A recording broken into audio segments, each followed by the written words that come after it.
primero de todo es agradecer la invitación del ICASEL, especialmente a Asunción Jiménez, que es la persona que me ha literalmente facilitado todas las posibilidades para compartir este rato con todos ustedes o con todos vosotros y con todas vosotras. Y bueno, para mí es, bueno, pues, ¿por qué no decirlo? Siempre es muy placentero poder compartir las investigaciones y los avances en el área de la prevención de riesgos con, pues, profesionales y gente que está literalmente a pie de terreno, ¿no? Entonces, por ese lado es muy importante. La única queja que tendría es que, por un lado, preferiría que me tutearan todos aquellos que se dirigen a mí y que, a ser posible, pero nadie está obligado, que nadie me llame de Don Arturo, sino basta con que, si no os importa, ya que yo me permito tutearos, pues que me llaméis Arturo a secas, ¿no? O lo que se os ocurra, pero no tanto Don. Bueno, entonces, ¿cuál es la idea que diseñé con Asunción para esta presentación? Bueno, pues por un lado, intentar hacer un breve recorrido, va a ser intenso, pero espero que sea razonablemente breve, aunque luego no lo cumpliré, pero es mi expectativa. Ver algunas dimensiones de la digitalización, de los procesos de digitalización, de robotización, de inteligencia artificial, y algunas dimensiones que deberíamos tener en cuenta a la hora de poder evaluar los riesgos emergentes de la digitalización. Entonces, por un lado, voy a plantear en un primer momento un pequeño contexto de reflexión sobre lo que supone la nueva fase de digitalización, para luego plantear algunas dimensiones que nos permitan evaluar la calidad del trabajo digital, y finalmente daré una cierta importancia a una dimensión, una experiencia que se está convirtiendo cada vez en mediáticamente más relevante y, lo que es más importante, organizativamente más importante, que es la gestión algorítmica. Por tanto, algunas primeras pinceladas de lo que me gustaría transmitirles, ¿no? Entonces, la clave aquí sería, por un lado, en ese contexto, si soy capaz de pasar la diapositiva. Ah, es que no, vale. Ahora sí, no, ya está. Si no enciendes el dispositivo. Podríamos señalar que es un fallo mío, pero yo podría decir que es un problema de diseño de la tecnología. Entonces, sí, me quito del medio, ¿no? Entonces, bueno, digamos, pero sí es un fallo mío porque no he encendido el dispositivo. Pero bueno, lo primero que quería señalar es este contexto en el que la digitalización nos ha, como se dice ahora, interpelado, ¿no? Simplemente nos ha puesto en una situación de complejidad. Y es que en la última década el debate sobre la digitalización ha sido un debate centrado fundamentalmente en un miedo al desempleo tecnológico, ¿no? Esta idea de que las nuevas tecnologías digitales, especialmente aquello que llamamos industria 4.0, robótica avanzada, inteligencia artificial, gestión algorítmica, fabricación aditiva, etcétera. Es decir, estas tecnologías han llegado al ámbito de lo cotidiano con un argumento muy sencillo, pero al mismo tiempo terriblemente desasosegante, que es la idea de que la digitalización va a acabar con el empleo humano, al menos entre el 35 y el 47% de los puestos de trabajo, ¿no? Esta idea, por tanto, una idea basada en una ansiedad sobre que el futuro es un futuro en el que el empleo humano, el trabajo humano, va a ser menor o cada vez más irrelevante, ¿de acuerdo?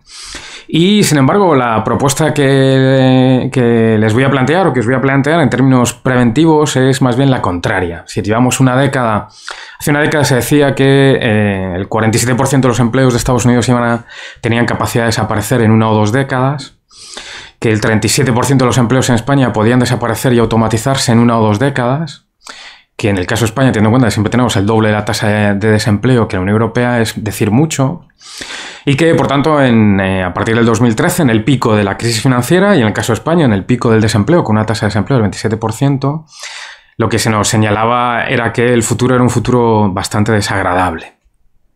Lo cual señala que aquellos que nos dedicamos a la organización del trabajo y a la mejora de la salud laboral nos poníamos en una situación especialmente débil en términos de, literalmente, poder plantear que el trabajo hay que hacerlo más sostenible, de más calidad, y por tanto un trabajo que sea vivible y no insufrible. Y curiosamente se nos señalaba que en una década aproximadamente pues desaparecería el trabajo de los camioneros, trabajo de camioneras, en el que la robótica acabaría con un montón de trabajos monótonos y repetitivos, etcétera, ¿no? Bueno, una década después, no sería, si les hiciera la pregunta, os hiciera la pregunta de cuántos coches autónomos os habéis cruzado por la carretera, la autopista, incluso aquellos que han tenido que sufrir el atasco, La respuesta es que yo no he visto ninguno. No solo en esta carretera, sino creo que en ninguna carretera. Tengo un vecino que el otro día me ha enseñado su supercoche nuevo Tesla eléctrico y le he dicho, creo que la calidad es mala, y no me he vuelto a dirigir la palabra, ¿no? Con lo cual, una década después, a nivel europeo, a nivel de Estados Unidos y a nivel de España, estamos, después de una crisis financiera y después de una crisis pandémica, estamos en tasas históricas de empleo. Es decir, no en Estados Unidos están en pleno empleo, en Europa, quitando España, obviamente, están en tasas de pleno empleo, casi tasas de los años 60. Una década después, en el que probablemente uno de los efectos más importantes del cambio económico y organizativo ha sido la digitalización. Por tanto, no parece muy claro que vayamos a un desempleo tecnológico masivo. Hace 2 días, hoy es martes, ¿verdad? Uno de estos gurús del desempleo tecnológico, que es Carl Frey, en una entrevista en un periódico digital, decía que su expectativa de desempleo tecnológico seguía siendo vigente, pero que, claro, que hay medidas políticas y económicas que pueden evitarlo, ¿no? Entonces decías, ya, pero hace 10 años no decíamos lo mismo, ¿no? Por tanto, la clave aquí es que deberíamos empezar a centrarnos no en la cantidad de empleo, que nos posiciona a todos en términos de debilidad a la hora de plantear mejoras en la salud del trabajo, sino en términos de calidad del empleo. La calidad del empleo que provocan estos procesos de digitalización. De manera que yo suelo preferir hablar, más que el debate de la última década, sobre el futuro del trabajo y su desaparición en términos generales. Yo prefiero hablar de los trabajos del futuro, puesto que va a seguir habiendo trabajos y va a seguir habiendo trabajos más saludables, más protectores de la salud o literalmente trabajos insufribles, ¿no? Por tanto, lo primero que quería plantear en este debate de la digitalización es que el principal elemento es que nos centremos en evaluar la calidad del trabajo. En este caso hay un trabajo que ha sido digitalizado, que está siendo digitalizado o parcialmente digitalizado, ¿no? Por tanto, la clave en términos preventivos es mostrar las condiciones de trabajo reales de los trabajos o los puestos de trabajo que están siendo digitalizados. Por otro lado, nada nuevo, tanto en términos de la salud laboral como de la ergonomía. Por eso les decía, prefiero hablar de la calidad de los trabajos del futuro, digitales del futuro y de la actualidad, con la idea central de todos aquellos y todas aquellas que nos dedicamos a la prevención, que es literalmente garantizar la eficacia y la seguridad de la tecnología, la eficiencia y literalmente como base para una organización saludable y para proteger la salud laboral. Nada nuevo bajo el sol, ni siquiera en términos de automatización y robotización, ¿de acuerdo? La clave ahí es, como siempre, entender la tecnología a partir de un modelo en el que probablemente la mayoría de nosotros o la mayoría de nosotros estamos especialmente insertos, que es la idea de que la salud laboral se protege cuando las organizaciones dan recursos suficientes para que la gente pueda desarrollar sus tareas de manera eficaz, pero al mismo tiempo de manera segura, ¿no? Por tanto, esta sería la idea. La presentación, que no hay ningún inconveniente en luego distribuirla, me permite cerrar con esta última investigación en el que una revisión sobre el impacto de la tecnología en las últimas 4 décadas lo que señala claramente es que no se está perdiendo empleo, no se está destruyendo empleo en términos globales, sino que la digitalización modifica algunas tareas de los puestos de trabajo, no elimina puestos de trabajo completamente en términos mayoritarios. Hay puestos de trabajo que irán desapareciendo, pero no son relevantes en términos de cantidad de empleo. Obviamente son relevantes para el que lo pierde, no hay ninguna duda sobre eso. Pero por tanto que la digitalización está permitiendo crear nuevos empleos que compensan desde luego la posible... Entonces, bueno, ese estudio lo que permite mostrar es que el argumento del fin del empleo es un argumento en cierta manera tramposo porque no se está produciendo en términos reales. Simplemente para cerrar este contexto les pongo una pequeña diapositiva, en este caso una investigación europea en la que en el caso español de pequeñas y medianas empresas lo que se demuestra es que es la línea ascendente. Las medianas empresas que han robotizado en la última década y media son las que han creado más empleo. Sin embargo, aquellas empresas que no han robotizado ni han introducido robótica avanzada, también robótica colaborativa, pero fundamentalmente robótica avanzada, son las que han eliminado empleo. ¿Por qué? Porque la tecnología permite ganancias de productividad. Las ganancias de productividad permiten un mejor posicionamiento en el mercado. Es decir, las empresas tienen un mayor retorno de su inversión y, por tanto, crean más inversión. Eso significa que deberíamos empezar a olvidarnos del desempleo tecnológico y empezar a hablar de la calidad. ¿Y por qué esto es relevante? Porque literalmente estamos en un contexto en el que preocuparte por la calidad del empleo y no tanto por la pérdida del empleo te señala negativamente como alguien que prefiere mejorar la salud laboral a que se cree empleo, cualquier tipo de empleo. Y curiosamente, en términos mediáticos y sociales, es relevante porque todas aquellas noticias que señalan avances tecnológicos que eliminan empleo tienen una difusión mucho más potente, ¿no? Entonces pongo aquí algunos ejemplos, ¿no? Este caso es el ejemplo de unos supermercados de Amazon en el que no hay cajeros ni cajeras. Es decir, que tú llegas con tu carrito, tienes una cuenta de Amazon, está asociada a una aplicación móvil que llevas en tu teléfono probablemente, entras al supermercado, cargas tu carrito y cuando sales del supermercado, pues a través de inteligencia artificial, a través de la aplicación, te cobra directamente en tu cuenta. Entonces, cuando se planteó y Amazon empezó a abrir estos supermercados entre el 2017 y 2019, lo que apareció fundamentalmente es que el empleo de cajera o de cajero iba a desaparecer en breve, ¿no? Y apareció en todo tipo, he puesto aquí algunos ejemplos. Sin embargo, cuando hace algo menos de un año, alrededor de un año, Amazon comienza a cerrar algunos de estos supermercados porque hay problemas de eficiencia, porque no son tan eficientes como parece, porque provocan algunos problemas que hay que perfilar, etcétera, etcétera, la noticia de que van a cerrar los supermercados desaparece o aparece de manera muy minoritaria. Con lo cual queda la idea de que, de nuevo, está en riesgo el empleo, la cantidad de empleo, cuando, repito, nos debe interesar la calidad de empleo. Lo mismo ocurrió hace un poquito más, antes de la pandemia, con este hotel Genna en Japón, en el que se planteaba que la mayoría del trabajo de recepcionistas, que decirles para hoteles de una comunidad autónoma como Canarias, que tiene un nicho productivo muy importante en el sector turístico, en el sector hotelero, que la mayoría de los, en este hotel, todos los trabajos de recepcionista estaban literalmente robotizados. Robots un poco, vamos a decirlo así, sugerentes, ¿no? Uno era un dinosaurio, otro un robot así, que yo no sé si es sugerente o más bien... de hecho, hay algunos vídeos en los que veis la interacción con el dinosaurio y la pregunta es... No hay una pensión barata cerca, es decir, algo que te permita escapar de la tecnología. Pero, curiosamente, ese hotel, en menos de 2 años y un poquito, decidió despedir a todos sus robots. Porque fallaban, porque provocaban problemas de interacción con los clientes, porque la inteligencia artificial no funcionaba, se atascaban. Al menos no te mordían en principio. Por lo tanto, pero de nuevo desapareció la idea de que ese hotel había sido un desastre. Lo cual señala que el trabajo humano sigue siendo relevante. La clave es cómo digitalizamos su trabajo para apoyar sus tareas o para literalmente hacerlas más insufribles. Y el último ejemplo que me apetecía poner es porque se está probando en un municipio cercano a la ciudad de Madrid. También en Zaragoza es este pequeño transporte autónomo, se llama KiwiBot, que viene con un aura especialmente interesante porque es, el primer lugar en que se implantó fue en California, ¿no? Entonces, bueno, todo lo que viene de California, aparte de estéticamente muy interesante, parece muy eficaz, ¿no? Y es un pequeño robot autónomo en el que se llama que cubre la última milla, en el que te lleva el paquete desde el restaurante, cafetería, tienda de todo tipo a tu lugar el último milla, kilómetros, 2 kilómetros, ¿no? Se está probando, como os decía, en la ciudad de Alcobendas y también en Zaragoza. Y curiosamente aparecía esta idea de los robots que van autónomamente, que son automáticos, etcétera. Algunos nos planteamos desde el punto de vista un poco del contexto local. Sí, en algunos barrios en los que yo he vivido el robot llegaría sano y salvo, teniendo en cuenta que nosotros jamás llegamos sanos y salvos al colegio, a no ser que llegaras a algunos acuerdos de redistribución de tu renta y riqueza a los que te pedían.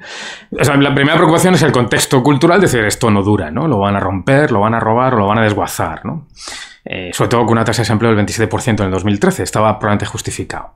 Pero lo que nadie señalaba, y por eso os pongo en la parte izquierda, parte inferior izquierda, que para la empresa, en este caso KiwiBot, que ha implantado los robots, contrata a supervisores del robot que son literalmente conductores del robot. Estos conductores, estos robots cuando estaban en California eran dirigidos desde Colombia a $2 la hora. De manera que el robot es autónomo, pero tienes a un trabajador o una trabajadora humana en Colombia, que está relativamente lejos, un poquito más lejos que Maspalomas de aquí, en el que literalmente una de las cualificaciones que se requiere para manejar esta supuesta tecnología que va a acabar con el trabajo humano es saber jugar a videojuegos. Porque en el fondo el robot lleva una cámara y le permite sortear pues a los colegas del barrio que lo intentan desguazar o simplemente a la gente que se pasa por ahí. Pero sin embargo, jamás hemos visto en los medios de comunicación que esta robótica autónoma no es autónoma, requiere trabajo y requiere trabajo humano. Por tanto, lo que nos plantea aquí no es la cantidad de empleo, sino cuáles son las condiciones de trabajo y los horarios laborales de aquellos operadores que manipulan o pilotan el KiwiBot desde Colombia, desde Marruecos o desde cualquier ciudad española más barata que Madrid, más barata que Alcobendas. Por tanto, la clave aquí es empezar a eliminar este debate sobre el desempleo tecnológico. A partir de ahí, lo que les voy a plantear, lo que os voy a plantear son algunas dimensiones que debemos incorporar para analizar la tecnología digital. Es decir, una vez que podemos evitar el deslumbramiento sobre las características de la tecnología digital, que a todos nos parece en ocasiones mágica, lo que nos permite es comenzar a identificar dimensiones de calidad de ese trabajo digital, de la calidad, mayor o menor calidad de las condiciones de trabajo y de los riesgos laborales de esa tecnología digital, y lo que les propongo es, a partir de 2 proyectos de investigación que he coordinado, son algunas dimensiones que nos permitiría desarrollar todo un conjunto de herramientas para evaluar los riesgos laborales. Para ello, dimensiones como rastrear y analizar cómo cambian las cualificaciones y las competencias de los puestos de trabajo digitalizados, puesto que la sobrecualificación es un riesgo laboral. Es decir, en términos psicosociales, las frustraciones de estar desempeñando puestos de trabajo por debajo de la cualificación aparecen como un elemento central en estos momentos de protección de la salud mental. También para analizar los factores ergonómicos tradicionales de la nueva tecnología digital. Si introducimos un robot colaborador, una robótica colaborativa, ¿qué nuevos riesgos laborales aparecen en términos de posturas, de golpes, de atrapamientos? Por tanto, simplemente interpretar la tecnología digital como lo que es, una tecnología como la que hemos utilizado en la actualidad. También factores psicosociales, en los que luego cuando hablemos de gestión algorítmica, haré una pequeña referencia más intensa. El principal problema, el principal factor psicosocial que está provocando el desgaste intenso de la salud a nivel literalmente mundial, pandémico, son los ritmos de trabajo. La intensificación del trabajo, en el que el diseño de una tecnología digital, en el que no tengamos en cuenta estas dimensiones y la calidad del puesto de trabajo digitalizado, lleva literalmente a graves problemas de salud mental. No lo voy a hacer porque no tengo confianza todavía, en un rato podría que sí, pero simplemente respóndanse o respondeos, por favor, de manera solo mental. Pero últimamente, cada vez que voy a algún acto, etcétera, etcétera, a veces también delante del espejo para sentir que alguien me escucha, suelo preguntar, que hay gente que se viene arriba y te levanta la mano, pero no es lo que pretendo que hagan, por favor, o que hagáis, es ¿cuántos de ustedes llevan férula por la noche para literalmente dormir, ¿no? Aquellos que miran al suelo, levanten la cabeza porque me estoy dando cuenta de quiénes son. Cuando de repente en un auditorio ves que un tercio del auditorio o la mitad del auditorio llevan férula, la férula es este cacharro que se pone... yo no lo llevo, por ejemplo. No porque no deba llevarlo, sino porque me niego a llevarlo. Es mi único acto de rebeldía. Pero cuando la mitad de un auditorio lleva férula, hay que preguntarse por qué. Y la razón fundamental es la intensificación del trabajo. Y ese es un elemento psicosocial que la tecnología digital, lo señalaba hace un momentito el director general, de la ausencia de desconexión, de ritmos intensos, de la conexión absoluta. Hace unos días, preparando esta ponencia, una persona especialmente amable ha estado literalmente pendiente de mí todo el día para saber si el avión llegaba o no llegaba, no llegó, si, etcétera, ¿no? Entonces, al final, estás conectado permanentemente. Esos factores psicosociales hay que valorarlos. Lo veremos luego con el ejemplo de la gestión algorítmica. También elementos de recualificación. La tecnología digital cambia los procesos de trabajo, cambia parte del puesto de trabajo, requiere nuevos conocimientos. Por tanto, evaluemos si nuestras organizaciones están favoreciendo el aprendizaje.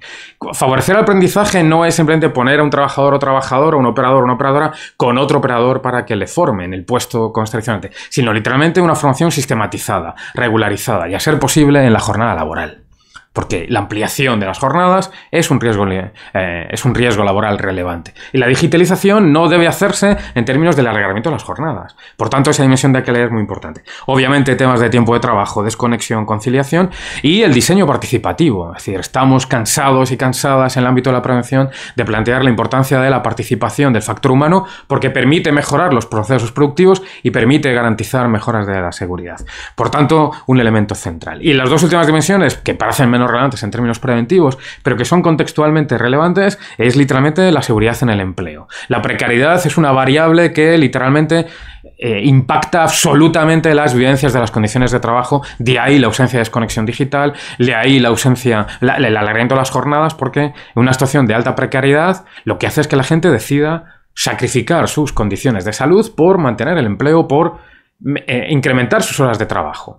En esta situación de, entre comillas, casi histórica de los 21 millones de ocupados en España en el último año y medio, una de las claves es que tenemos casi un 40% de trabajadores a tiempo parcial y trabajadoras que querrían trabajar a tiempo completo. Por lo tanto, es muy probable que estén ampliando su jornada en términos irregulares con tal de que les amplíen las horas. Eso es un problema también en términos de calidad del trabajo. Obviamente, lo que tiene que ver con la retribución y, por último, lo que veremos con un poquito más de detalle, la gestión algorítmica en la inteligencia artificial. Para cada una de esas dimensiones, lo que os propongo es una serie de indicadores, que no vamos a ver ahora todos en detalle, puesto que la presentación va a estar a su disposición, a vuestra disposición, indicadores que nos permiten valorar la calidad del trabajo digitalizado. Mi empresa o mi organización da o posibilita la adquisición de nuevos conocimientos, sí o no. ¿Qué conocimientos? ¿Con qué tipo de formación?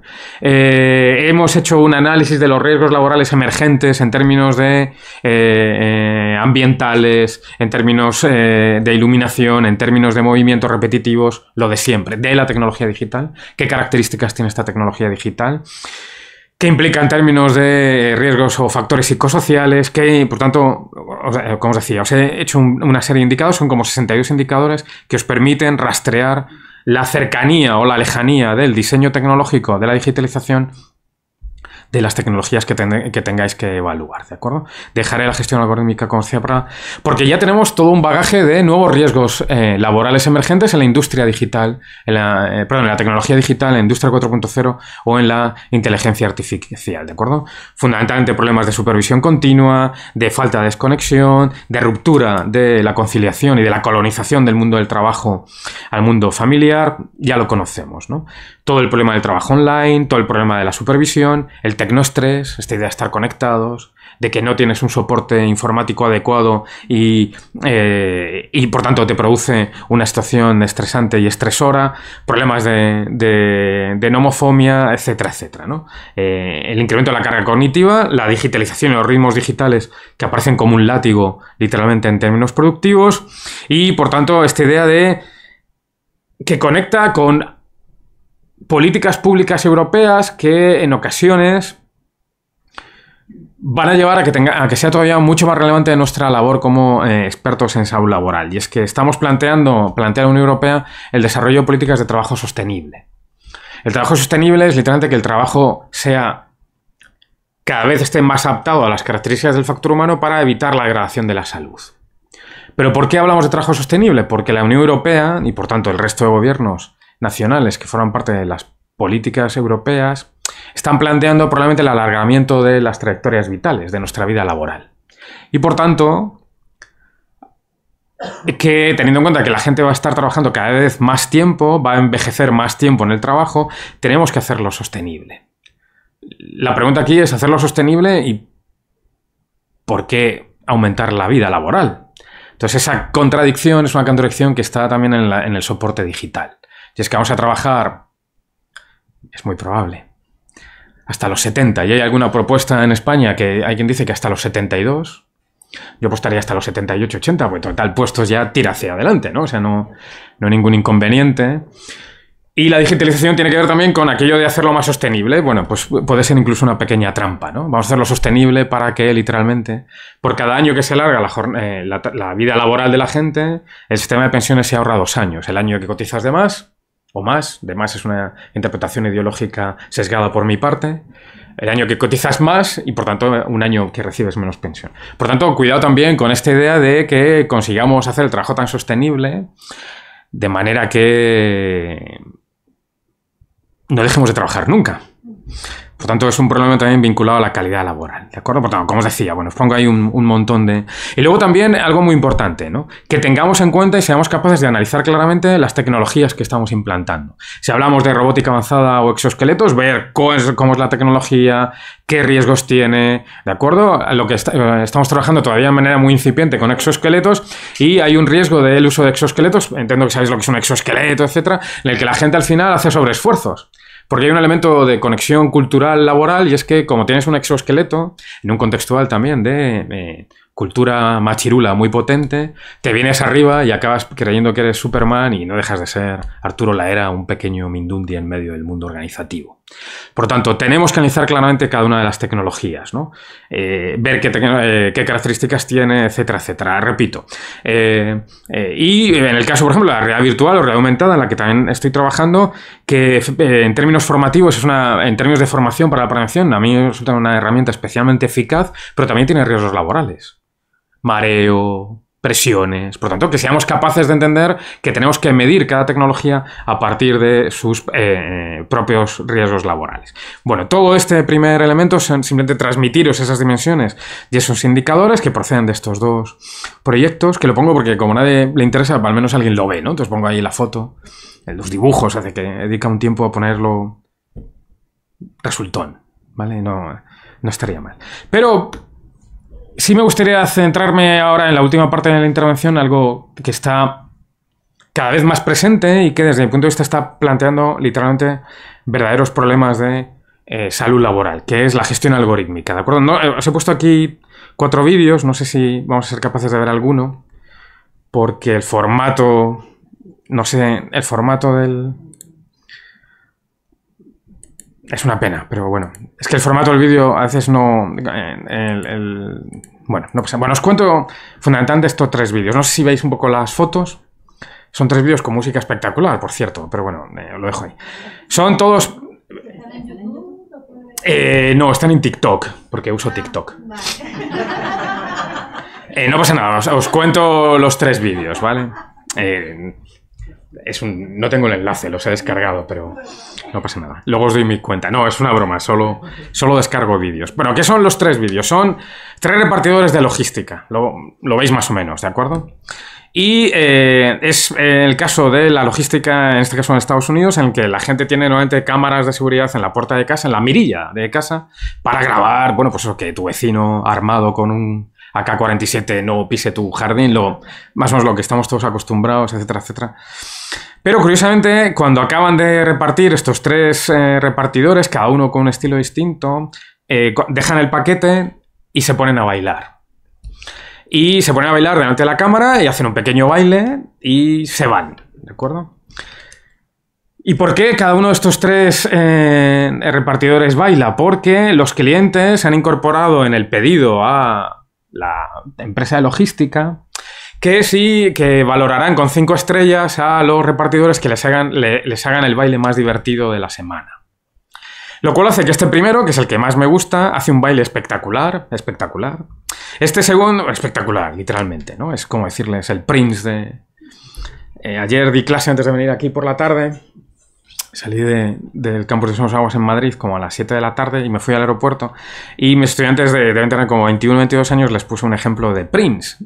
Y dijeron, ¿perdón? Y entonces me enfadé, les he dicho que obviamente han suspendido la asignatura y que busquen en Spotify quién es Prince. Bueno, pues este tipo parece Prince, ¿no? Cómo baila. El segundo baila, vamos a hacerlo así, con menos calidad. Y el tercero, que esté aquí, en la presentación cuando se la envíen, podráis ver los vídeos, el tipo ya ni baila, hace así con los bracitos. Pero la pregunta es ¿por qué?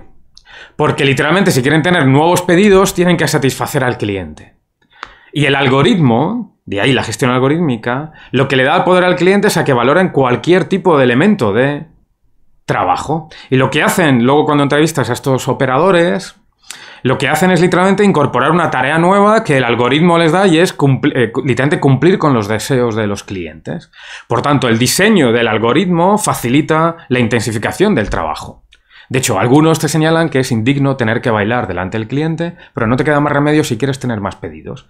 Eso es la gestión algorítmica, ¿de acuerdo? Y el último vídeo es un vídeo de la TV3, está en catalán, pero se entiende fenomenal, en el que es un supermercado fantasma. ¿Sabéis? Estos supermercados en los que no están abiertos al público, sino que simplemente por pedido, ¿no? Y es divertido ver cómo graban los pedidos. Entonces llega una comanda, llega un pedido y los trabajadores del supermercado se ponen a correr por los pasillos, porque desde que se recibe el pedido hasta que llega el cliente en su casa debe pasar un máximo de 10 minutos, incluyendo el transporte en bici o en bicicleta. ¿Cómo se dice lo que tiene motor? Y motocicleta, bicicleta y motocicleta. Y por tanto van corriendo. Y la supervisora del supermercado le pregunta al periodista, dice, pero esto es como muy intenso. Dice, bueno, yo le llamaría adrenalina positiva. Perfecto, adrenalina positiva. Una dimensión de calidad del trabajo. La gestión algorítmica, entonces ahora va pasando aquí.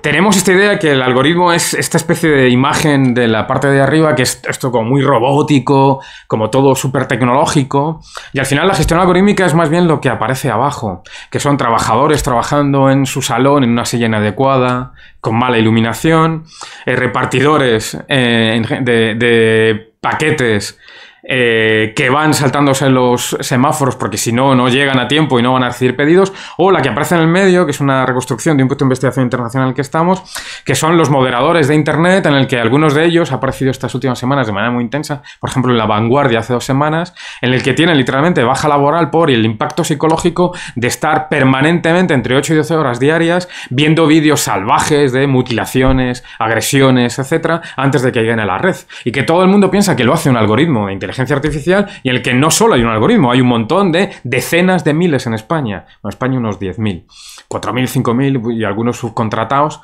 etcétera, en el que están permanentemente viendo vídeos para ayudar al algoritmo de inteligencia artificial y para evitar. Y en el que algunos de ellos, literalmente, el 20 y tantos % de la plantilla está de baja psicológica por los vídeos que tiene que ver. Olvídense de OT, esto es otra cosa. Es literalmente la violencia absoluta. Eso es la inteligencia artificial. Eso es el algoritmo, ¿de acuerdo? No sé qué tal voy de tiempo. Regular, ¿no? Perfecto. Entonces, la gestión algorítmica no es más que el uso de un programa informático para, por ejemplo, evaluar el rendimiento, literalmente, para gestionar el trabajo del factor humano, recopilando un montón de datos sobre cómo trabaja el factor humano. En la logística que les ponía hace un minuto, lástima no haber visto los vídeos, pero bueno, los podrán ver en su momento. En la logística, las camionetas están llenas de sensores, de manera que la empresa puede saber no solo la velocidad media, sino cuántas veces frena el conductor o la conductora. Si hay alguien en el asiento del copiloto, que no debería haber nadie, por tanto, si alguien está en el asiento del copiloto, se sabe si se está saltando una norma productiva. Puede medir y mide cuál es la distancia de seguridad respecto al vehículo que va adelante, para poder plantearle al conductor que va muy cerca de los demás vehículos y que, por tanto, puede tener un accidente y dejar de repartir. Puede detectar el sensor si lleva el cinturón de seguridad abrochado, se dice, bueno, no sé cómo se dice, abrochado. Hay una cámara en el retrovisor que mide si el tipo o la tipa que va conduciendo separa la vista de la carretera. Todo eso para evitar accidentes y para que no se pierda tiempo de trabajo. Recuerdo una vez que recibí un paquete en casa. No es de mi casa, no me acuerdo si era la de la Costa Azul, la de Manhattan, bueno, no me acuerdo cuál era de las dos. En la que de repente me llaman y me dicen, ¿le importa si le dejo el paquete en el ascensor? Y teniendo en cuenta el tipo de vecindario en el que estoy, sí que me importaba, pero dije, no, adelante. Y pregunté, ¿por qué me lo dejan en el ascensor? Y dice, porque si no, no llego al siguiente pedido. Entonces, esa es la idea de la gestión algorítmica. Aplicaciones, sensores que literalmente permiten supervisar el esfuerzo. Pero la clave de esa gestión algorítmica es que eso es un algoritmo. Un algoritmo es un programa informático. Pero ese programa informático está diseñado y programado por seres humanos. Por seres humanos que organizan el trabajo, por seres humanos que incorporan las métricas de rendimiento, de comportamientos aceptables organizativamente en el programa informático. Por tanto, la principal clave de la gestión algorítmica, si me permiten esta intensidad, es que el algoritmo es humano. El algoritmo no es un programa informático autónomo, inescrutable, en el que no podemos intervenir. No, está diseñado por seres humanos que incorporan organizativamente aquellas dimensiones de rendimiento laboral que se quieren medir. Por lo tanto, en términos de calidad del trabajo digital, deberíamos poder intervenir como prevencionistas, expertos en salud laboral, en definir qué dimensiones programadas humanamente en el algoritmo están provocando la degradación de la salud laboral, haciendo que haya trabajadores que bailan, aunque bailan muy bien, haciendo que trabajadores literalmente se compren o consigan un cinturón de seguridad, un trozo de cinturón de seguridad para llevarlo anclado y que parezca que llevas el cinturón de seguridad de la camioneta y no otro, para que puedas salir más rápido de la camioneta y entregar más rápido tu pedido. Es decir, necesitamos mostrar literalmente que el algoritmo es un diseño organizativo en el que podemos intervenir en términos de diseño del trabajo y, por otro lado, también mostrar la cantidad de trabajo humano que está soportando la digitalización y la inteligencia artificial. Tenemos literalmente ese concepto que pongo ahí de heteromatización, que es literalmente mostrar que hay muchísimo trabajo humano, muchísimo factor humano soportando la inteligencia artificial, que no es autónoma del trabajo humano, porque requiere que esté permanentemente nutriéndola de datos, factor humano, moderando contenido, revisando fotografías. Muchos de ustedes, muchos de vosotros, muchas de vosotras habréis hecho captchas, ¿no? En internet. Estas fotos que te salen para... identifican los semáforos y tú empiezas ahí, esta competitividad que tenemos de hacerlo bien. Y la mayoría pensamos que ese captcha está hecho para mostrar que somos humanos, ¿de acuerdo? No, está hecho porque estamos ayudando a la inteligencia artificial, porque todas las fotos que nos plantean son fotos borrosas. Fotos en las que la inteligencia artificial tiene dudas de lo que es. Y lo que hacen es que nos están utilizando como trabajo humano para perfilar la fotografía. Y por tanto, estamos nutriendo a la inteligencia artificial. No nos pagan nada por eso, pero hay gente que está todo el rato cobrando por hacer eso, en malas condiciones de trabajo. Esa es la idea de la heteromatización. O cuando vamos al supermercado y usamos una caja automática. ¿Alguna vez la habrán utilizado ya? La pregunta es, claro, las cajas automáticas acaban con el empleo de cajero y de cajera. No, en términos ergonómicos no es verdad. Acaban con el empleo de cajero y de cajera porque es el consumidor el que hace el trabajo. Pero el trabajo no desaparece digitalmente. Está literalmente distribuido al usuario que lo hace. Entonces, ¿hacen falta menos cajeras? Bueno, hacen falta menos cajeras y cajeros retribuidos salarialmente. Pero cajeros y cajeras siguen haciendo falta, solo que lo hace el usuario. No sé si me explico. Una vez hice un pequeño experimento, no lo conté, no lo cuenten, por favor. Es que cuando acabé de utilizar la caja automática, me acerqué a la supervisora, le dije, digo, ¿dónde cobro mi trabajo? La supervisora, mal hecho por mi parte, se quedó un poco bloqueada, o diciendo, ¿y este estúpido quién es? ¿No? Es el del ICASEL, ¿no? Pero esa ruptura es la ruptura de que tenemos que seguir las condiciones de trabajo. Por tanto, esta idea de que va a acabar el empleo, a lo mejor es que no acabamos el empleo porque pasamos el trabajo a otra gente. Esa es la idea de la inteligencia artificial, la cantidad de trabajo humano que está nutriendo la inteligencia artificial, pero debemos preguntarnos por la calidad de ese trabajo humano que ayuda a la inteligencia artificial, con esas dimensiones de calidad que os proponía, ¿no? Ya tenemos riesgos laborales de la inteligencia artificial, fundamentalmente, primero, ¿qué es una caja negra? Parece que los que nos dedicamos a la salud laboral y que no venimos del área de la informática o del área de la ingeniería, no podemos intervenir en inteligencia artificial. Sí podemos intervenir, señalando los efectos negativos del algoritmo en la salud laboral, para poder proponer un diseño alternativo de ese algoritmo, ¿de acuerdo? Por tanto, hay que incorporar al factor humano en el diseño. El principal problema es un problema fundamentalmente de intensificación del trabajo, de deshumanización del trabajo, de lo que llamamos también esta especie de nueva alienación, ¿no? Esta idea de... Y esa falsa objetividad, lo dice el algoritmo. El algoritmo dice que tienes que hacer 23 pedidos, 24 pedidos. No, el algoritmo no dice nada, el algoritmo refleja las decisiones organizativas de quien programa el algoritmo.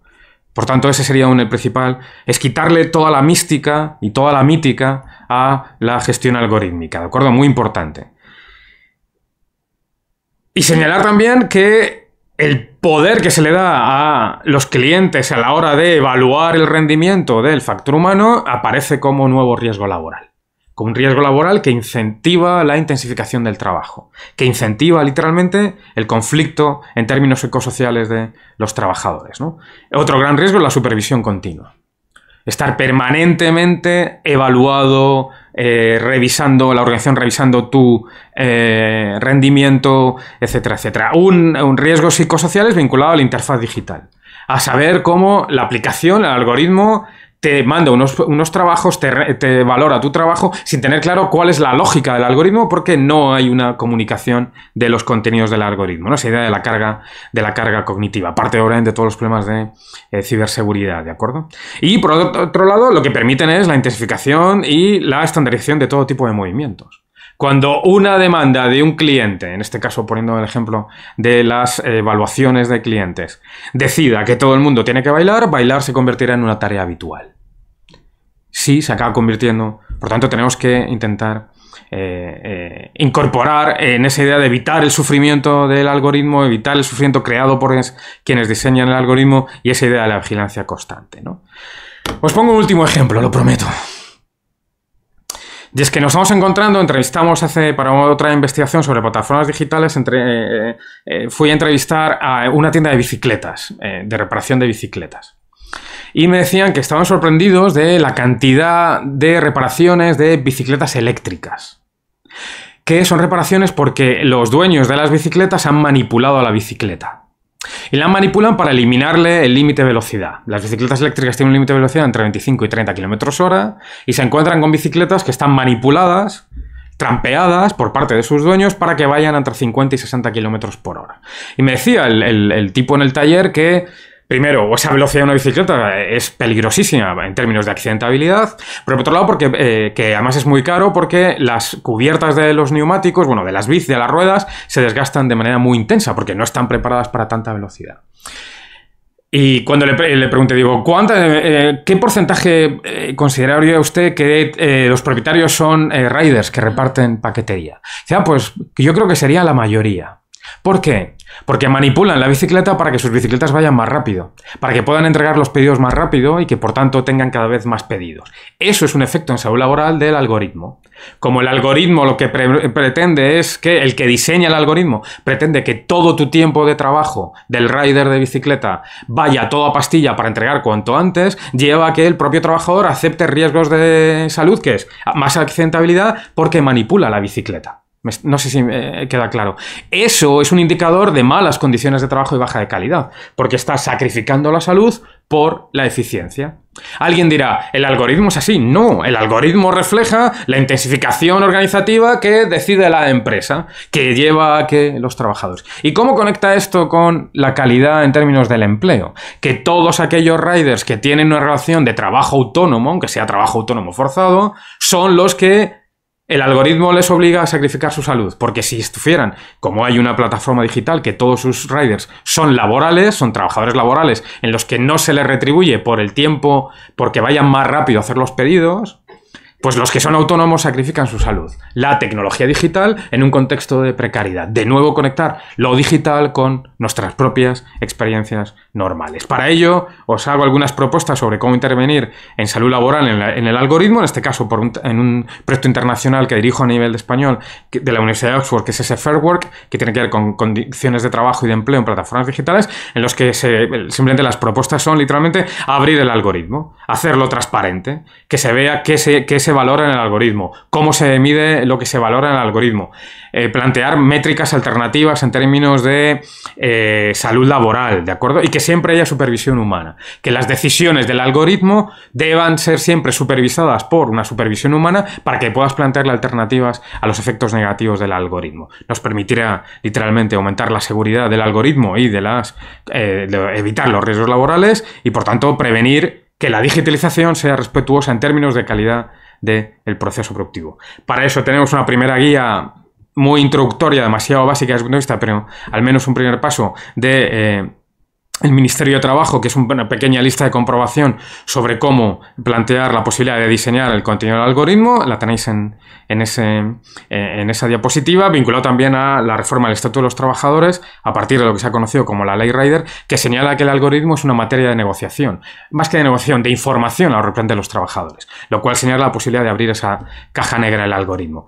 Que sea una dimensión de información no significa que las empresas negocien el algoritmo, pero al menos la ley plantea que se puede negociar, lo cual lleva algo muy interesante en términos de nuestra capacidad preventiva y en términos también de la representación de los trabajadores. Y es que para poder negociar el algoritmo uno tiene que saber qué es un algoritmo, cómo funciona, por tanto que la tecnología no nos eche para atrás. Se puede hacer, porque es simplemente incorporar dimensiones preventivas en el diseño del algoritmo. Muchas gracias, ha sido un placer.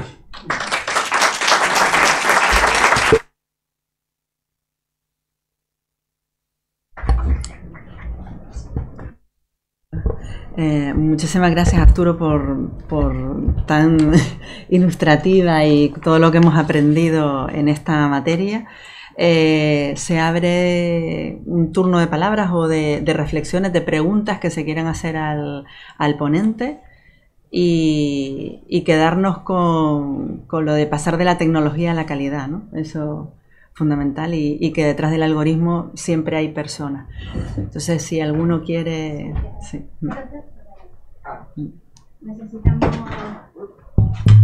Hola, buenos días. Creo que hablo demasiado fuerte para el micrófono.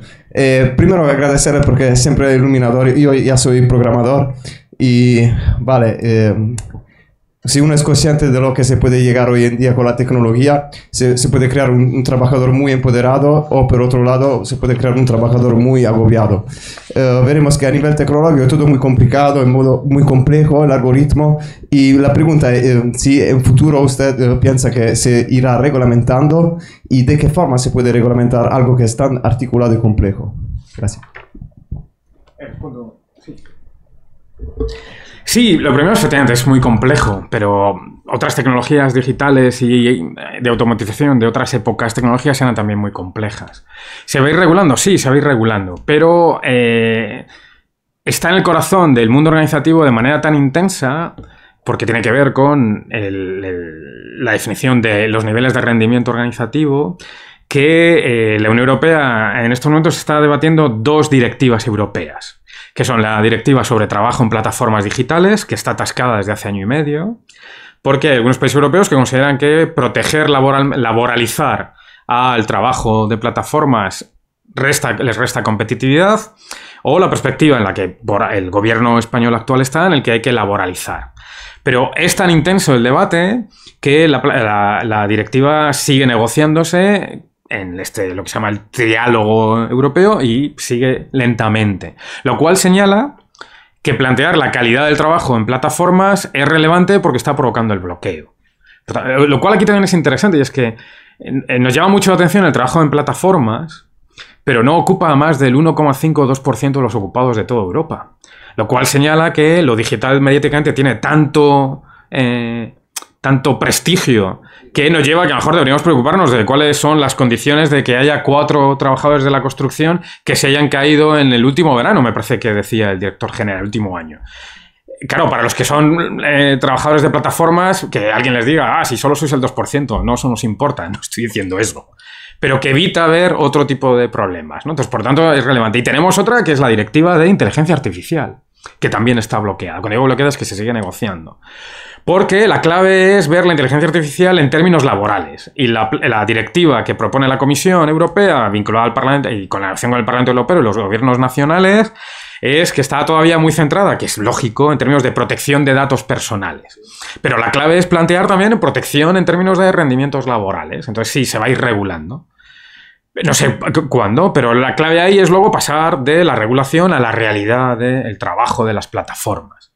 Y teniendo en cuenta, en el caso español, la experiencia de la famosa Ley Rider, que lleva literalmente un par de años todavía, año y medio largo, implantada, literalmente casi 4/5 partes de la plataforma se incumplen la Ley Rider.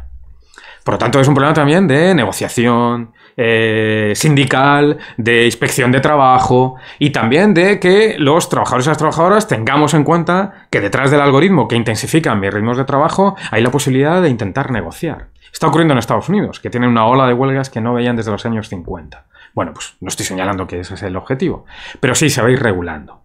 Porque cada vez la inteligencia artificial está presente en un montón de situaciones. No es mi caso, yo soy profesor de la Complutense, pero imaginemos que la Complutense sensoriza, pone sensores en mi despacho y me controla cuando entro. No es una idea que esté dando. Cuando entro, cuando salgo, cuando me levanto, cuando tardo en ir al baño, cuando tardo en abrir la puerta del baño. Tengo una llave propia para el baño, un baño de profesores. Es decir, todo... Durante la pandemia, todos se acuerdan cuando estábamos todo el día conectados, etc. En el profesorado universitario vimos muchas clases online. Las clases online eran grabadas, podían ser utilizadas para evaluación de la calidad docente. Algunos nos llegamos a que nos grababan las sesiones y tuvimos un problema en ocasiones, porque, bueno, pues, por tanto, se va a ir regulando. Pero la clave es que para que se regule, también tenemos que saber cómo se diseña y cómo funciona. Siendo programador, lo que incorporas es una decisión humana de quien decide la métrica de qué es lo que hay que medir. A ti.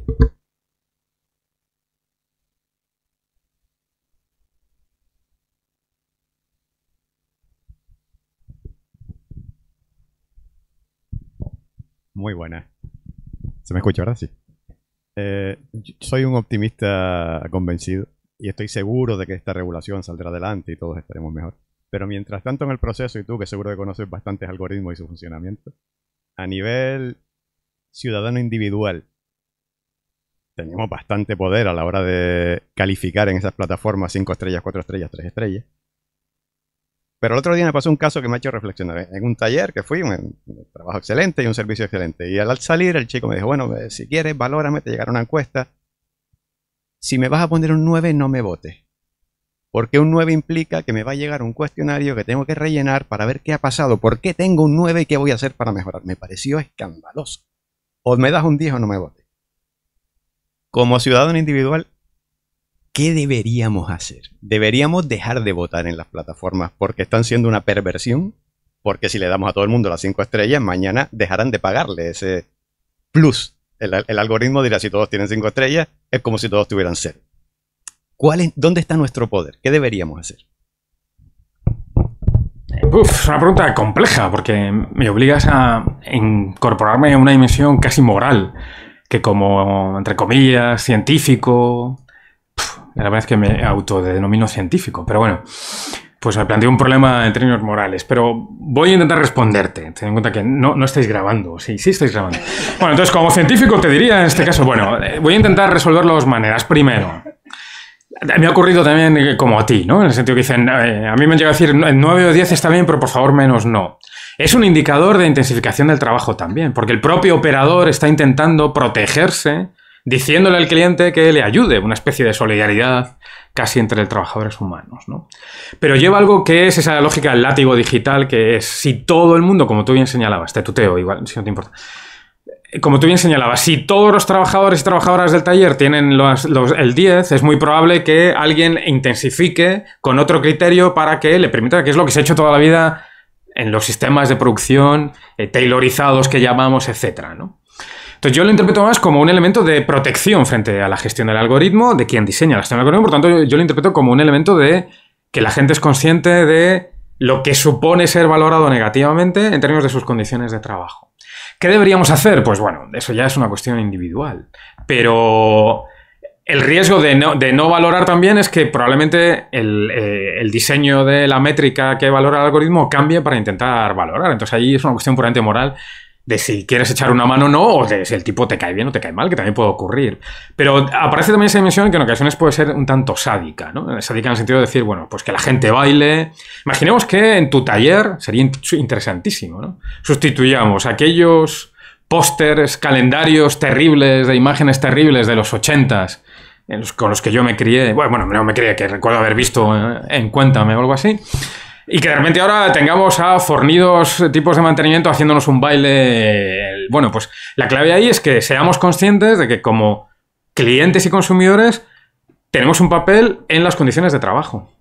Igual que nos quejamos en ocasiones, etcétera, no significa que lo hagamos, pero en muchas ocasiones cuando recibimos un servicio que no es el adecuado, una pregunta en términos de prevención sería: ¿tiene los recursos adecuados para literalmente darme el servicio que reclamo? Porque en ocasiones es más fácil señalar a la última línea de la cadena. Y con esa lógica de la ausencia de recursos, en ocasiones la pregunta, y esto era de un clásico investigador de Estados Unidos, la pregunta no era ¿por qué todas y todos no conseguimos más en nuestro trabajo? Sino ¿cómo es posible que consigamos tanto teniendo en cuenta los recursos limitados que tenemos? Entonces es un elemento, pero es un elemento importante. Y es que, por otro lado, un elemento vinculado a la gestión algorítmica es que todos nuestros datos personales voluntariamente se los cedemos a las grandes tecnológicas que serán capaces de perfilarnos en términos laborales también. Es decir, que estamos permanentemente, ese es un elemento central de la productividad, en el sentido de que nuestros datos personales se puedan convertir en una herramienta de intensificación de nuestro propio trabajo, porque estamos volcando todo en nuestras plataformas digitales de la empresa, etc. Pero es un indicador. Por favor, es un indicador de ayuda. Valóreme bien, porque si no supone un problema en términos laborales. Por tanto, no sé qué haría, pero...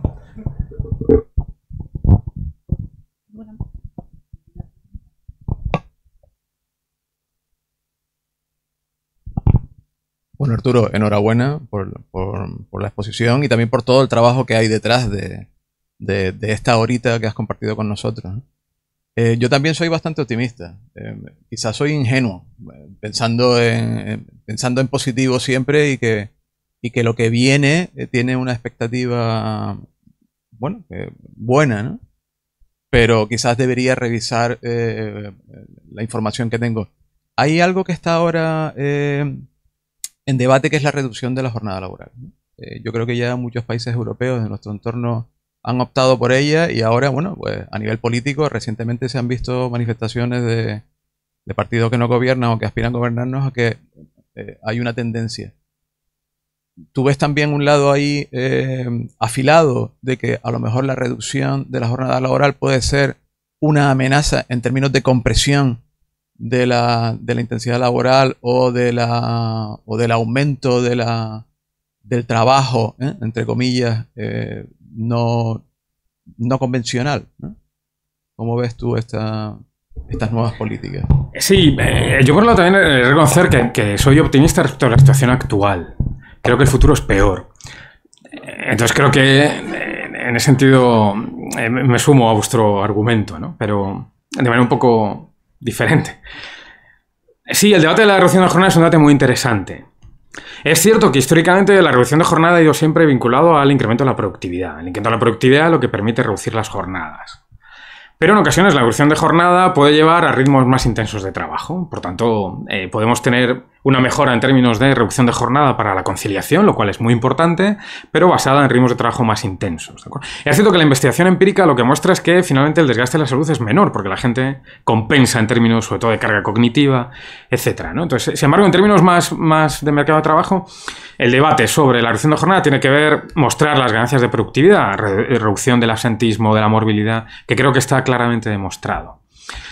Por tanto, sí que creo que se está abriendo un debate lento y muy lento, porque el debate de la jornada laboral está políticamente muy cargado, que en eso sí que, aparte de la broma, sí que sería algo más optimista. Pero deberíamos proteger de la salud laboral que no se basa en la intensificación de los ritmos de trabajo. Es decir, ¿qué tiene que ver con la nueva tecnología? Que la tecnología es una herramienta que mejora la productividad si está diseñada para no intensificar el trabajo. Por tanto, que las tareas más rutinarias las haga la robótica, la inteligencia artificial, etcétera, y nos permita que el trabajo se aligere de lo más monótono o lo más repetitivo y, por tanto, se haga más productivo. Por tanto, sí que es un debate relevante. Pero el contexto general del mercado de trabajo también es muy importante. Y es, por un lado tenemos un debate sobre la reducción de la jornada laboral, en el que me sumo en esa idea optimista, pero tenemos al mismo tiempo, en el caso del mercado de trabajo español, que alrededor del 40% de las horas extraordinarias ni se retribuyen ni se cotizan.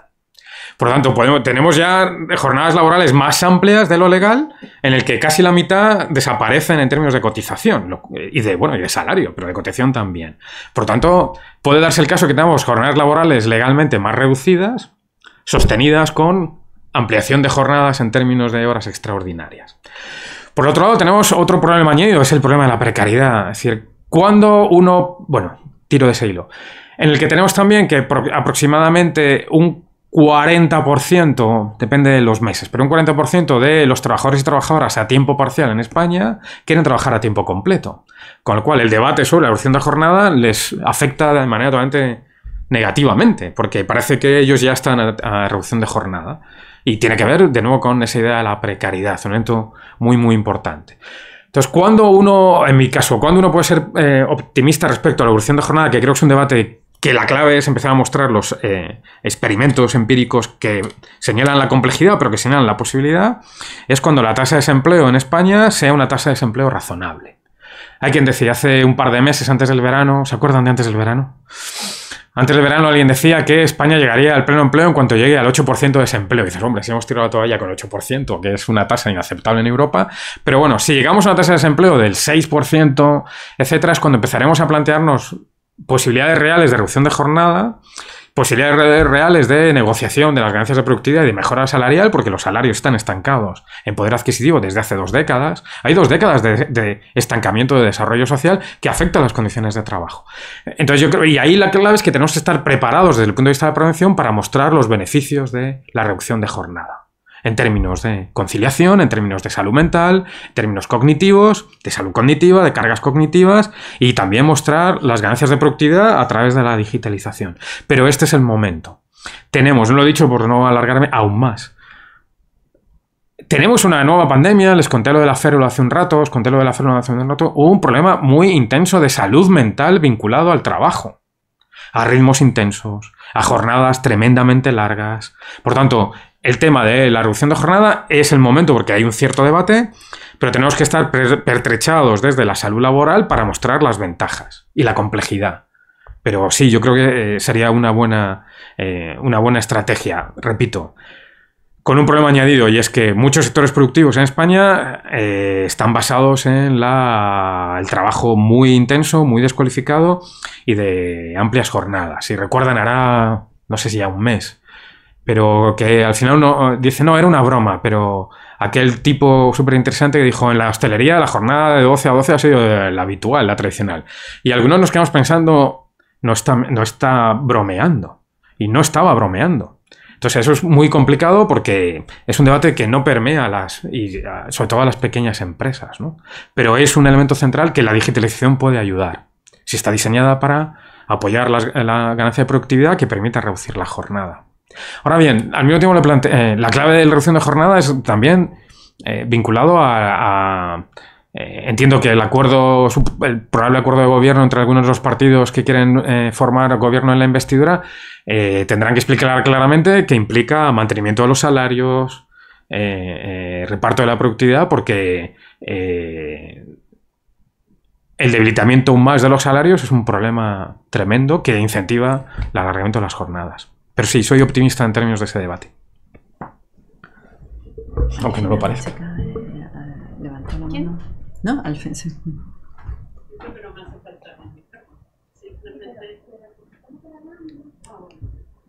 A ver. No, simplemente buenos días.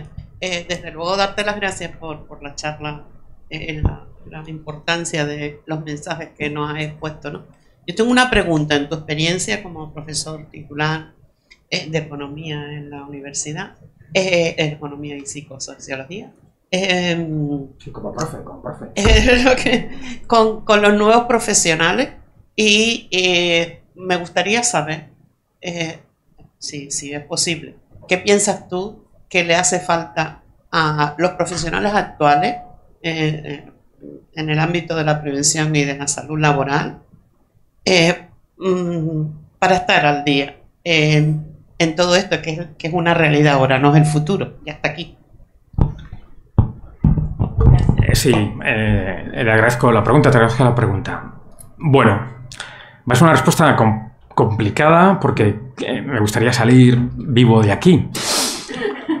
Entonces, fijaos, voy a utilizar el mismo argumento que utilizaba antes, ¿no?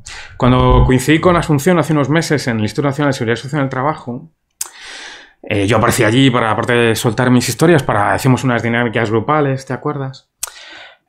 Yo intenté hablar poco porque el ámbito de la universidad es una especie de ámbito místico, ¿no? Que dice, este tipo es de la universidad, y créanme, en ocasiones me meto el de la nariz igual, o sea que no hay mucho místico ahí. Pero de repente sí que noté, y os lo cuento, aunque quede grabado, espero que lo entendáis, yo noté que, claro, yo estaba muy al día de lo que estaba hablando. Pero la pregunta no era, ¿y por qué toda esta gente que son profesionales en sus ámbitos de comunidades autónomas de la prevención de riesgos no está al día de los temas de digitalización? Pues la pregunta es la misma, la respuesta es la misma. La pregunta es no por qué no estáis al día, sino cómo sois capaces de gestionar tantas dimensiones.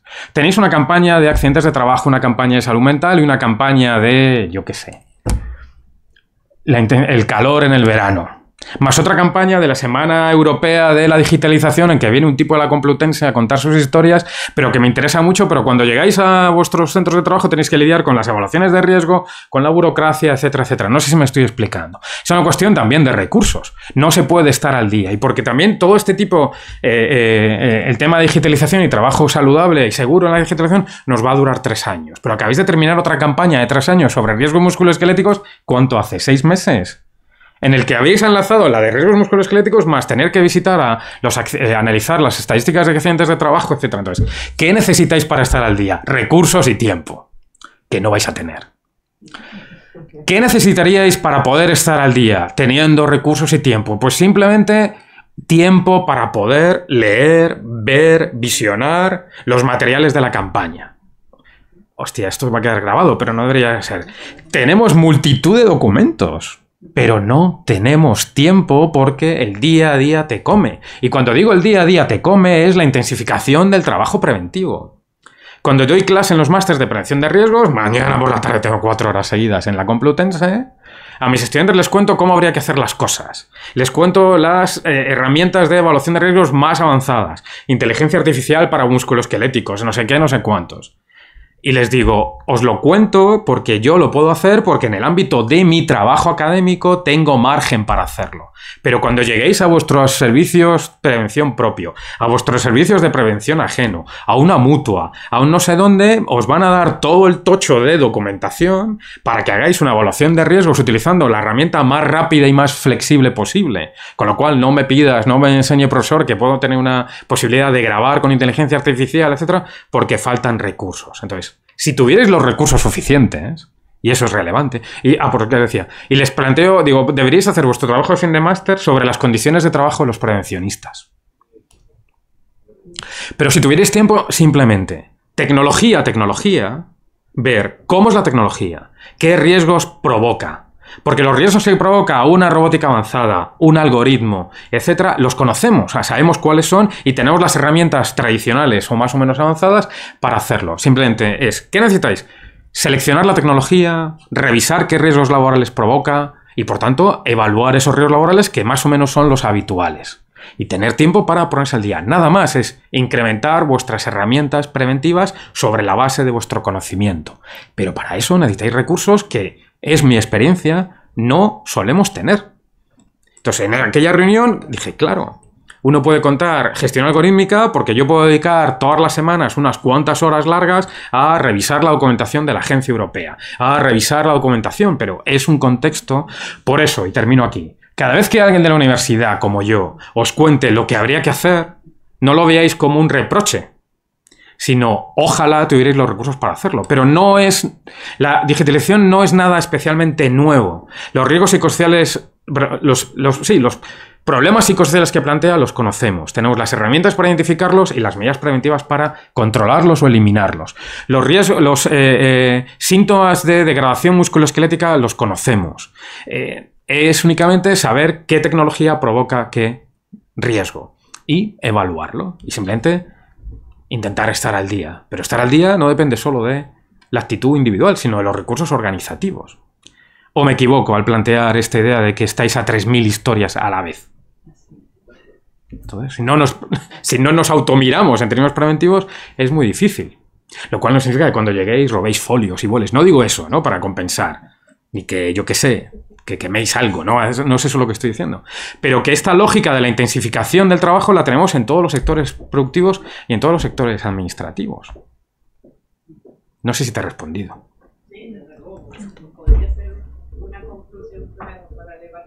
Sí, aunque yo negaré haber dicho todo esto.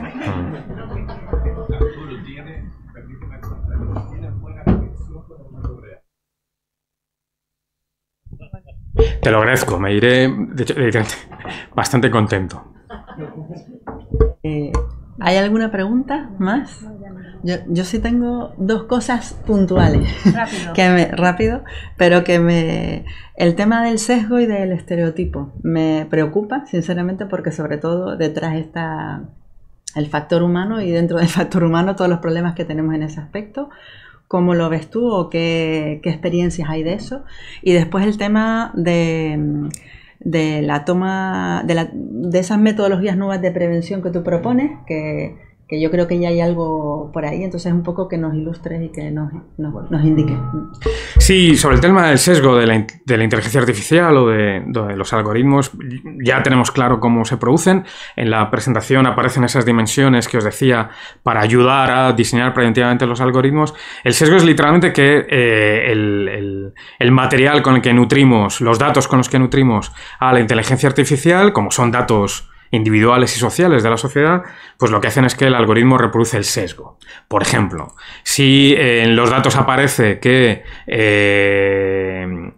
las mujeres suelen desempeñar más puestos de trabajo a tiempo parcial por una cuestión vinculada a la conciliación y a la cultura dominante de carácter fundamentalmente patriarcal, etcétera, etcétera, el algoritmo lo que replica es que si tú quieres a gente que trabaje a tiempo completo, la selección de personal del algoritmo va literalmente a discriminar negativamente a las mujeres, ¿no? Por tanto, no es más que el algoritmo refleja los datos con los que se nutre, ¿no? Por tanto, la clave ahí es esa idea del control humano de los datos y el diseño del algoritmo, en términos también de clase social, etcétera, ¿no? Entonces, una de las propuestas es, por ejemplo, que en el algoritmo a la hora de selección de personal, los datos que recopile de los currículum vitae no haga hincapié en los datos sociodemográficos, por ejemplo. Entonces, que recibe un currículum vitae y los datos vinculados a género, grupo étnico, incluso territorio en el que uno vive, barrio en el que uno vive, etcétera, desaparezcan del algoritmo. Pero para eso tienes que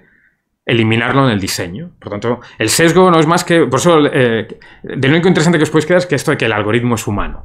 Pues el algoritmo es humano significa que tiene que haber una supervisión humana para eliminar esos sesgos. Pero estaría vinculado totalmente en políticas o propuestas transversales como la diversidad, la igualdad, el género. Sin duda. O sea, si no lo hacemos también... Pues si esas políticas no se incorporan en el algoritmo, claro, el algoritmo no las tiene en cuenta. De ahí la importancia de abrir la participación del algoritmo. El algoritmo es una caja negra. La metáfora de la caja negra, literalmente, en la que, igual que vemos la mayoría de tecnología, la vemos como algo en que una cosa entra en la caja y sale de la caja. Necesitamos ver cómo la caja, lo que hay dentro de la caja.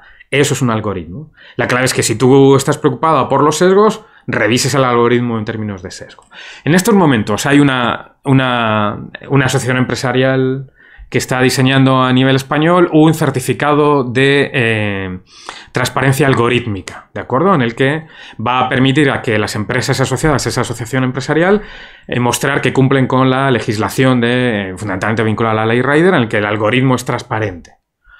Tuvimos un pequeño equipo de investigación en el que estoy, o que coordino, ¿no? Que suena más suave que decir que lo dirijo y tal. Bueno, un pequeño grupo en el que les planteamos si en los criterios de evaluación del algoritmo aparecía, por ejemplo, la consulta a la representación de los trabajadores y las trabajadoras. Nos dijeron, ¿cómo la consulta? Y dijimos, sí, yo qué sé, hay la posibilidad de que el factor humano intervenga, o en el peor de los casos, la manera un poco más indirecta, lo de peor es un juicio un poco de valor por mi parte, al menos sus representantes laborales. Y se me quedó mirando y dice, pues no lo habíamos pensado. Claro, no lo piensas porque tu criterio de diseño considera que eso no es relevante. Pues eso es un elemento de sesgo. Si no incorporas la participación del factor humano a nivel directo, a nivel de representación, tu algoritmo mantiene el sesgo. Y es que todos los criterios del algoritmo solo reflejarán los objetivos de la empresa que diseña la gerencia y no de condiciones de trabajo si el factor humano considera que eso es relevante. Por tanto, ese es un elemento de sesgo. De nuevo, abrir la caja negra y participar en la caja negra. ¿Habéis incorporado dimensiones de rendimiento? ¿Habéis incorporado dimensiones de riesgos psicosociales? ¿Habéis incorporado dimensiones? Esa es la clave del algoritmo, ¿vale?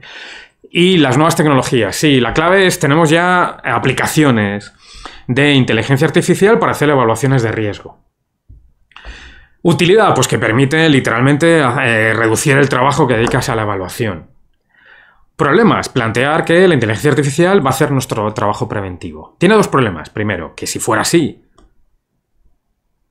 sería incluso menos optimista de lo que soy ahora, porque ya lo que faltaba es que la prevención de riesgos se acabe vinculando en la inteligencia artificial, y la hay.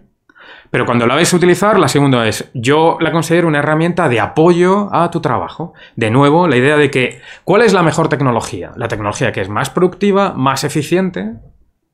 ¿Y cuál es esa tecnología? La que tiene soporte humano, de trabajo cualificado humano, que pilota y complementa la fiabilidad tecnológica de la tecnología digital, inteligencia artificial, con la fiabilidad humana de un factor humano que pilota la tecnología y que permite y que conoce muy bien el proceso productivo, por tanto permite apoyar a la tecnología y apoyarse en la tecnología. En prevención exactamente igual, si utilizamos herramientas de inteligencia artificial para hacer evaluaciones de riesgo musculoesquelético, que me parece bien, me parece interesante, pero no sustituye porque literalmente como prevencionistas, como expertos en salud laboral o expertas en salud laboral, conocemos mucho mejor las interacciones entre el sistema productivo y el ser humano. Por tanto, una herramienta de apoyo.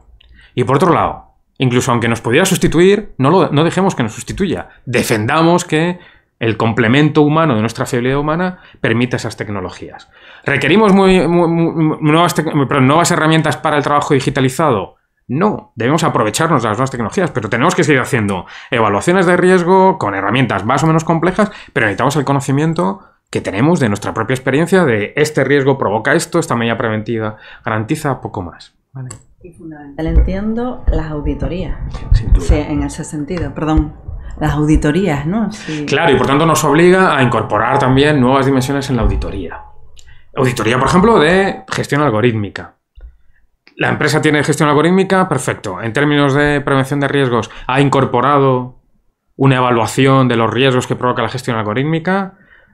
¿Cumple o no cumple con la normativa? Si hay una directiva europea de inteligencia artificial o de trabajo en plataformas, la empresa está cumpliendo la normativa, podemos auditarlo. La clave es incorporar las nuevas dimensiones en esos certificados de transparencia, etc.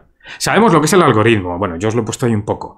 Tenemos algunas recomendaciones de cómo evaluar el algoritmo. También os lo he puesto ahí, etc. Solo queda actualizar nuestro bagaje. Si nos dan tiempo para hacerlo, claro. Sí. Bueno, muchísimas gracias, Arturo, la verdad. Todos vosotros, ya todos. Y por el esfuerzo por venir y por estar y por haber dormido poco, ¿no? Sí. Sin nada, Bueno, muchas gracias.